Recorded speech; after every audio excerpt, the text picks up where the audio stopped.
అత్యంత నాటకీయంగా ఫైనలీ ఎట్టకేలకు అందరూ ఎదురు చూస్తున్న విధంగా గోవాలో జానీ మాస్టర్ అరెస్ట్. ఇది వాటి తాజా హెడ్లైన్. మరి కాసేపట్లో హైదరాబాద్ని తీసుకురాబోతున్నారు జానీ మాస్టర్ని. జరిగిన పరిణామాలు తీవ్రంగా అందరినీ డిస్టర్బ్ చేశాయి. సినిమా ఇండస్ట్రీ పోకళ్ళు మాత్రమే ఇలా ఉన్నాయా, లేక అన్ని పరిశ్రమల్లో మహిళలపై వేధింపులు ఇలాగే కొనసాగుతున్నాయా అని ఈ జరుగుతున్న అంశాలపై మాట్లాడడానికి మనతో పాటు స్టూడియోలో ఉన్నారు అందరికీ సుపరిచిత ఉద్యమకారిణి, యాక్టివిస్ట్, సోషల్ యాక్టివిస్ట్ కృష్ణకుమార్ గారు. నమస్కారం అండి. నమస్తే. ఇప్పుడు ఒకటండి, చిత్ర పరిశ్రమలో వేధింపులు ఉన్నమాట వాస్తవం ఉన్నాయి కాబట్టే ఆ రోజు 2019లో కాస్టింగ్ కౌచ్ విషయం వచ్చినప్పుడు ఒక కమిటీ వేయాలని ఉమెన్ అండ్ ట్రాన్స్జెండర్ సభ్యులందరం కలిసి డిమాండ్ చేశాం. డిమాండ్ చేస్తే వాళ్ళు వేయలేదు చిత్ర పరిశ్రమ. అవును, గవర్నమెంట్ వేయలేదు, చిత్ర పరిశ్రమ వాళ్ళకి అసలు వేసే ఉద్దేశమే లేదు. అయితే అప్పుడు కోర్టులో ఇంటర్వెన్షన్ అయ్యి పిటిషన్ వేసి కమిటీ వేయమని గవర్నమెంట్కి ఆదేశించింది కోర్టు. ఇంత చేస్తే కానీ వీళ్ళు కమిటీ వేయలే.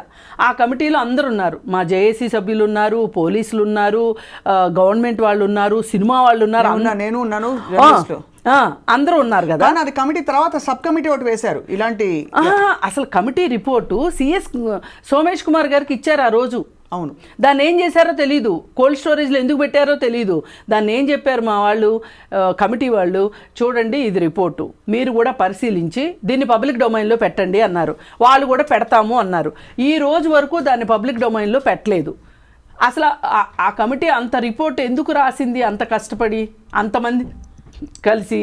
అసలు ఇక్కడ ఏం జరుగుతుందో తెలిస్తే ఆ కమిటీ రిపోర్ట్ అనేది ఏంటి, ఒక మెడికల్ రిపోర్ట్ లాంటిది. ఇప్పుడు మనం రేడియాలజిస్ట్ హేమా కమిటీ కూడా చూసాం కదండి. హేమా కమిటీలో రకరకాల ఫైండింగ్స్ వచ్చాయి. ఏమైందండి, 10 రోజులు గగ్గోలు పెట్టాము, ఒక్కళ్ళైనా యాక్షన్ చేసుకున్నారా ఒక్కళ్ళ మీదైనా? అది తర్వాత సంగతి అండి. అసలు ముందు కమిటీ రిపోర్ట్ అడుగుతున్నాం. అసలు ఎందుకు బయట పెట్టట్లేదు, ఎవరు ఆపుతున్నారు, దీని వెనకమాల ఉన్నది ఎవరు, అంటే ఎవరి పరువు పోద్దని, ఎవరి విషయాలు బయటకు వస్తాయి అని చెప్పి ఆ రిపోర్ట్ బయట పెట్టట్లేదు. పెట్టాలి కదా. ఇప్పుడు మనం ఏమంటున్నామంటే ఎవరి పరువులో తీయడం కోసం కాదు, ఇక్కడ మనకు కావాల్సింది సినిమా ఇండస్ట్రీలోకి వచ్చే అమ్మాయిల భద్రత గురించే మన కన్సర్న్ అంతా అది, అంతే కదా. మరి ఈ కన్సర్న్ కోసం ఇప్పుడు ఇక్కడ ఈ జరుగుతున్న వేధింపులకు సంబంధించి ఎవరి వైపు నుంచి ఎక్కువ జరుగుతున్నాయి, ఎలా జరుగుతున్నాయి, మరి దీనికి ఫుల్ స్టాప్ పెట్టడం ఎట్లా, జాగ్రత్తలు తీసుకోవడం ఎట్లా? 24 క్రాఫ్ట్స్లో జరుగుతున్నాయని ఫైండింగ్స్ వచ్చాయండి. అవును, ఈ 24 క్రాఫ్ట్స్లో ఏ విధమైన జాగ్రత్తలు తీసుకోవాలి? ఇప్పుడు వీళ్ళు తెలివిగా ఏమన్నారంటే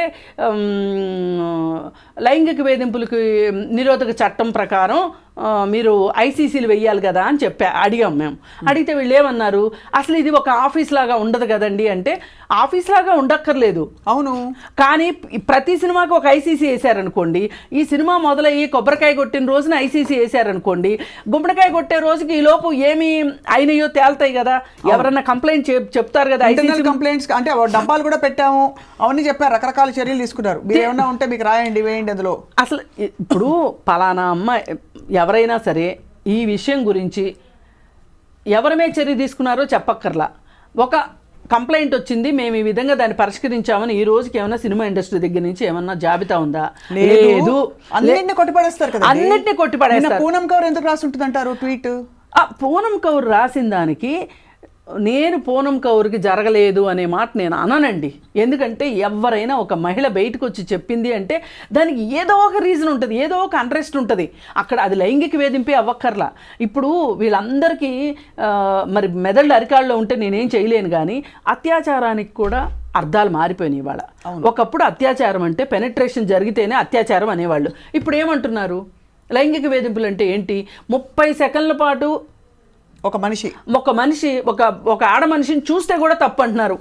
ఆమెకి ఇష్టమైతే అది ఓకే, ఆమెకి ఇష్టం లేకుండా 30 సెకండ్లు అంటే అర నిమిషం పాటు ఎవరిని చూడాలి. చిట్టి గారు ఇప్పుడు ఏమంటున్నారు, 2019లో ఎప్పుడో జరిగితే మైనర్ గా ఉన్నప్పుడు ఈ 5 ఏళ్ల పాటు తను ఎందుకో కమ్యూనికేషన్ అండ్ కాంటాక్ట్ కొనసాగించింది. ఇప్పుడు ఈ ఇండస్ట్రీలోకి ఎలా వస్తారండి, 14 ఏళ్ల వయసులో ఆ పిల్లలు తెలిసి తెలియని వయసులో వస్తారు, టెండర్ వయసులో వస్తారు, వాళ్ళకి ఏమీ అర్థం కాదు. కానీ వాళ్ళు ఏంటి, మేము చాలా పెద్ద డాన్సర్లమి అని నమ్ముతారు, చదువులు అన్నీ పక్కన పెట్టేస్తారు, ఇంట్లో వాళ్ళు చెప్పింది కూడా వినరు, వీళ్ళు ఇండస్ట్రీలోకి వచ్చేస్తారు. వచ్చేసిన తర్వాత ఎవరైతే కొంచెం దగ్గరకు తీస్తారో వాళ్ళు ఒకవేళ వాళ్ళ ఉద్దేశం ఏంటో వీళ్ళకి అర్థం అవడానికి, వీళ్ళకి మెచ్యూరిటీ రావడానికి టైం పడుతుందండి. అప్పుడు అర్థమవుతుంది వీళ్ళకి. అవును.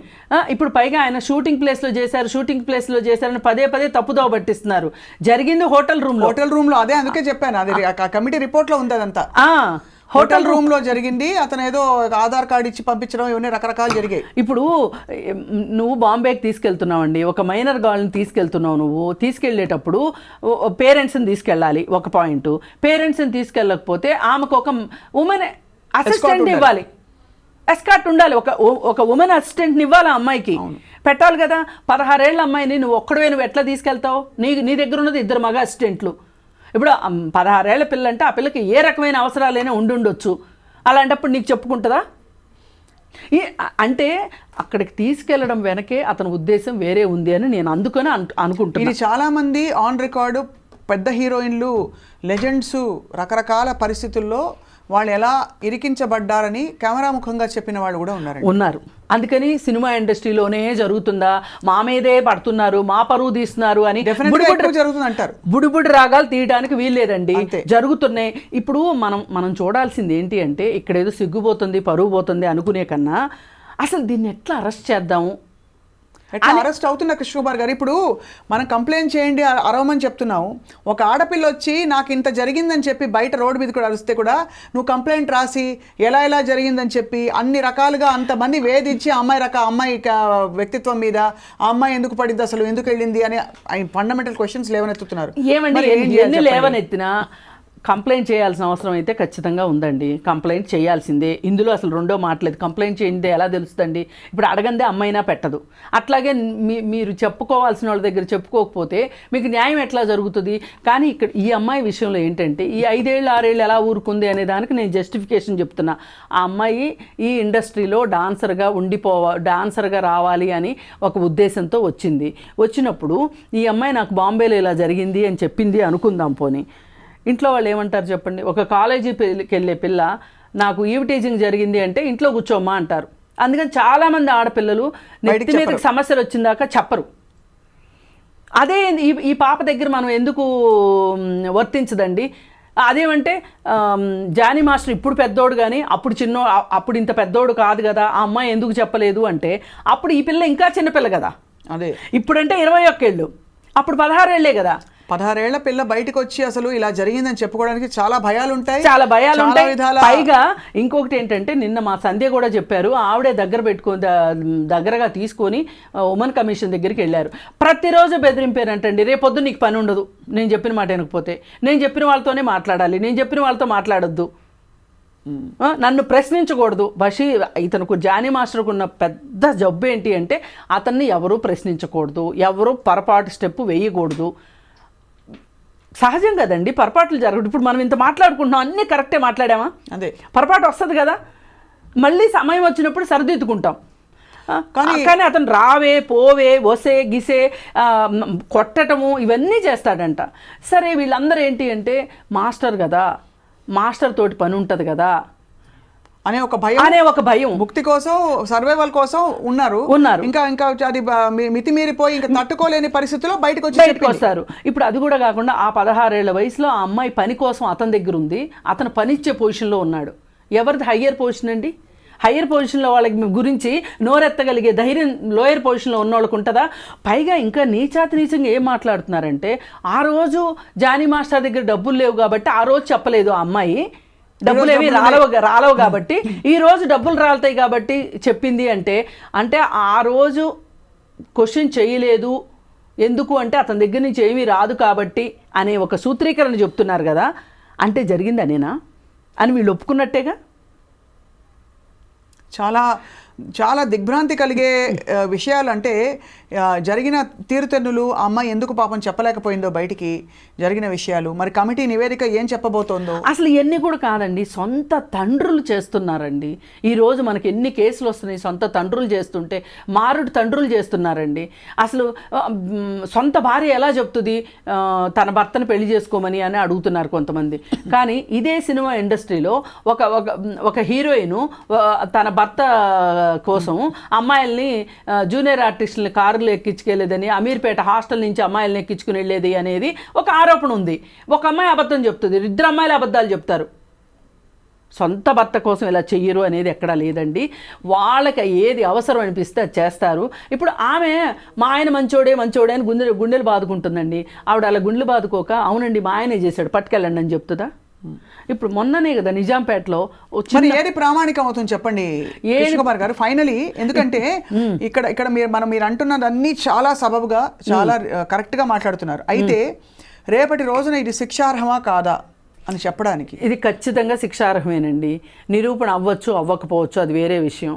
నిరూపణ కూడా ఆమె 40 పేజీల ఆధారాలు సమర్పించింది, కంప్లైంట్లో ఉన్నాయి అని అంటే ఏ ఒక్కటైనా దొరకకుండా పోదండి. డాట్స్ మనము మనస్ఫూర్తిగా నిష్పక్షపాతంగా నాన్ జడ్జిమెంటల్గా డాట్స్ కనుక ఫిల్ చేస్తే జానీ మాస్టర్ చేశాడు అనేది తెలుస్తుంది. రైట్. అయితే ఇప్పుడు 16 సంవత్సరాల వయసులో చేశాడు కాబట్టి అది పోక్సో కేసు పెట్టాలి అని చెప్పి నేను మొదటిసారిగా మాట్లాడా. వీళ్ళందరూ ఏంటంటే అసలు వయసు చెప్పడానికి ఎవరు ఇష్టపడలా అవును మొదటి రోజు. కానీ ఈ అమ్మాయి 14 ఏళ్ల వయసులో డీలోకి వచ్చింది. ఆ తర్వాత 2 సంవత్సరాలకి ఇతనే కబురు పెట్టాడు మా టీంలోకి రమ్మని చెప్పి. అంటే అప్పుడు అమ్మాయికి 16 ఏళ్ళు. 2019 సంవత్సరంలో ఆ అమ్మాయికి 16 ఏళ్ళు ఉంటేనే ఇప్పుడు 21 ఏళ్ళు ఉంటాయి. ఈ లెక్కను నేను అతని మీద పోక్సో కేసు పెట్టాలి అని చెప్పి అనిన తర్వాత ఫస్ట్ రోజు వాళ్ళు పోక్సో పెట్టలా స్టేషన్ వాళ్ళు, కానీ తర్వాత పోక్సో పెట్టారు. సరే ఇప్పుడు దానికి ఏం చెప్తారు సమాధానం? పోక్సో కేసు ఎప్పుడైనా జీవితంలో చెప్పొచ్చండి, ఏ వేధింపులకైనా. మీరు చూడండి హాలీవుడ్లో ఒక 65-70 సంవత్సరాల డైరెక్టర్ మీద ఒక 45 సంవత్సరాల హీరోయిన్ కేసు పెట్టింది మీటూ ఉద్యమం. అప్పుడు గుర్తుందా? ఇప్పుడు అక్బర్ అని ఒక జర్నలిస్ట్ మీద కేసు పెట్టలేదా? ఎంజే అక్బర్ మీద, నానా పటేకర్ మీద పెట్టలేదా? ఎప్పటి వేధింపులు అవి? ఇప్పుడు మన చిన్మయి శ్రీపాద్ చెప్పలేదా? తన చిన్నప్పుడు జరిగింది చెప్పలేదా? అవును. ఆమె జీవితం ఎంత నాశనం చేశారు వీళ్ళందరూ కలిసి. ఆమె కెరీర్ లేకుండా చేశారు కదా. ఇప్పుడు అందుకే ఇప్పుడు మన రాధిక ఏం చెప్పారు? నా క్యారవాన్లో సీక్రెట్ కెమెరాలు పెట్టారు, అది నేను చెప్పదలుచుకోలేదు. ఎందుకు అంటే దాన్ని కంప్లైంట్ ఇవ్వదలుచుకోలేదు, ఎందుకంటే నేను ట్రబుల్ మేకర్ అనే ముద్ర పట్టడం నాకు ఇష్టం లేదు అంతే. అంటే ఒక ట్రబుల్ మేకర్ అనే ముద్ర పడింది అంటే వాళ్ళకి అవకాశాలు రావండి. ఇక ఆ రోజుతో వాళ్ళ కెరీర్ కట్ ఆఫ్ అనుకుంటేనే నోరెత్తాలి. అన్నీ తెలుసు. ఇప్పుడు ఎవరెవరికో వకాల్తాలు పుచ్చుకుంటున్నారని ఆయన మాట్లాడుతున్నారు కదా. ఫస్ట్ ఈయనే వకాల్తా పుచ్చుకున్నాడని నా నమ్మకం. అందుకే ఇలా మాట్లాడుతున్నారని నేను అంటాను. ఆయన ఏమన్నా అనుకోనివ్వండి, ఆయన అయితే జానీ మాస్టర్ వైపు వకాల్తా పుచ్చుకున్నాడు. జానీ మాస్టర్ వైపు వకాల్తా పుచ్చుకోవడానికి ఆయనకున్న కారణాలు ఏంటో నేను చెప్పాల్సిన అవసరం లేదు. ఆయన చెప్పినంత ఇదిగా ఒక రాష్ట్రం నుంచి ఇంకో రాష్ట్రానికి లింకులు కలిపేంత తెలివితేటలైతే అంత మేధావినైతే నేను కాదండి. కానీ ఈయన జానీ మాస్టర్ని వెనకేసుకు రావటం వెనకమాల ఇక్కడ హైదరాబాద్లో ఉన్న సీనియర్ సినిమా యాక్టర్లు ప్రోద్బలం అయితే ఖచ్చితంగా ఉంది. ఒకటండి, మన అమ్మాయికి జరిగితే మనకు తెలుస్తుంది, మనకు జరిగితే మనకు తెలుస్తుంది. ఎవరమ్మ చచ్చిపోతే వాళ్ళు ఏడుస్తారండి, పక్కోళ్ళు ఎందుకు ఏడుస్తారు చెప్పండి? చాలా దురదృష్టం అండి. ఆ అమ్మాయిని అసలు డబ్బుల కోసం కేసు పెట్టింది అని అనటం అనేది నాకు చాలా బాగుంది. కృష్ణకుమార్ గారు ఉన్నమాట చెప్తున్నాను. ఏ ఆడపిల్ల, ఏ మహిళ, ఏ స్త్రీ బయటికి వెళ్ళి ఏం మాట్లాడినా 100 మంది 100 రకాల బురదలు వేస్తారు. మళ్ళీ అక్కడ కూడా ఈ పోరాటం ఓవైపు జరిగిన విషయానికి ఈ కొత్త పోరాడలేక రేపటి నుంచి ఉపాధి ఉండదండి వాళ్ళకి. అదే కొత్త ఇప్పుడు ఏమంటారు తెలుసా? అల్లు అర్జున్ ముందుకు రావడం చాలా గొప్ప విషయం. అది ఏమంటారండి? ఇప్పుడు ఒకటండి, అల్లు అర్జున్ బయటకు వచ్చినప్పుడు అల్లు అర్జున్కి కావాల్సిన మేల్ పర్సన్స్ ఇట్లాంటివి చేసినప్పుడు కూడా అతను బయటకు రావాలి. ఎవరైనా సరే ఇప్పుడు బాధితుల పక్షాన ఉండాలండి. నిందితుల పక్షాన ఉండటం పెద్ద గొప్ప కాదు, బాధితుల పక్షాన ఉండాలి. బాధితులు గొంతుకు మన గొంతుకు కావాలి, అప్పుడే వాళ్ళకి న్యాయం జరుగుతుంది. ఇప్పుడు నేను సినిమా ఇండస్ట్రీని కూడా కోరుకునేది ఏంటంటే నిష్పక్షపాతంగా ఈ రోజుకైనా ఆ నివేదికను బయటికి తీయండి, దుమ్ము దులపండి, చూడండి అసలు ఎక్కడే ఉందో తెలుసుకోండి. ఇదేదో మేడిపండు మెరుస్తుంది అనుకోవటం కాదు, పట్టు విప్పి చూడండి, పురుగులు ఎన్ని ఉన్నాయో, మంచి ఉందో చెడే ఉందో చూడండి. ఇప్పుడు వీళ్ళకి ఆడిషన్స్ దగ్గర నుంచి మొదలైపోద్దండి వీళ్ళ మీద దోపిడీ. అయిపోయిన తర్వాత వాళ్ళకి వేషం ఇచ్చిన దగ్గర, వాళ్ళకి రెమ్యునరేషన్ ఫిక్స్ చేసిన దగ్గర, ఫిక్స్ అయిన రెమ్యునరేషన్ తిరిగి ఇచ్చే దగ్గర, మళ్ళీ ఇంకో సినిమా తీసుకునే దగ్గర 5 చోట్ల వేధింపులు జరుగుతున్నాయి వాళ్ళ మీద. మరి ఇలాంటి ఇంకా గమ్మత్తు మగవాళ్ళ మీద కూడా వేధింపులు జరుగుతున్నాయి. నేనేం ఇప్పుడు కేవలం ఆడవాళ్ళకే జరుగుతున్నాయని నేను లేదు, అంటే బలహీనులు బలవంతులు ఇక్కడ అంతే, అంతే. Might is right. ఎక్కువగా మనకి ఆడవాళ్ళ బలహీనుల పొజిషన్ లో కనిపిస్తున్నారు కాబట్టి అంత అభ్యున్నతి అంత సమానత్వం లేదు కాబట్టి మనం ఇవిలా మాట్లాడాల్సి వస్తుంది. కృష్ణకుమార్ గారు ఖచ్చితంగా మీరు అన్న పాయింట్ రైటేనండి. ఇది నిష్పక్షపాతంగా మనసు పెట్టి దీన్ని పరిశీలించి సత్వర న్యాయం చేయాలి బాధితులకి. అలాగే ఇవ్వవలసిన సందేశం కూడా పప్పులు ఉడకవు, ఇంకా ఎటువంటి ఇబ్బందులు వచ్చినా కూడా పోరాడడం మన ధర్మం, మన బాధ్యత అని చెప్పి ఆ మెసేజ్ని స్పష్టంగా ఇవ్వాలండి. Thank you so much ma'am, చాలా మనసు పెట్టి మాట్లాడారు. ధన్యవాదాలు. నమస్కారం అండి.